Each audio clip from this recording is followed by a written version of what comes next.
शहराचा विकास कुठं अडकलाय, तो कसा दुरील, काय वाटतं तुम्हाला? अकोलाचा विकास आपले जे स्थानिक नगरसेवक होते अगोदरचे आणि आमदार खासदार यांच्यामुळं विकास थांबलेला आहे. कारण की आम्ही अमरावती, नागपूर, जवळचा वाशिम पहा किती तरक्कीवर आलेला आहे, परंतु अकोला अजूनपर्यंत फार मागे आहे. याचे कारणीभूत आम्ही स्वतः आहोत. आमचे नागरिक स्वतः आहेत, स्वच्छतेवर लक्ष देत नाही. कारण की आतापर्यंत जे उड्डाणपूल बनले तेही कमजोर आहेत आणि याचे मागं आपले जे यंत्रणा आहे ती कुठंतरी कमतरता दाखवत आहेत. आणि ते कमतरताचं कारण आहे की जातीवाद हा एक प्रकारचा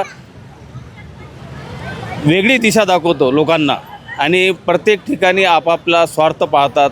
इथले कार्यकर्ते, नातेवाईक किंवा आपापला नातेवाईकाला धरून चालतात, समाजाला धरून चालतात. प्रत्येक ठिकाणी ही बोंब असल्याकारणाने अकोल्याचा विकास होत नाही आणि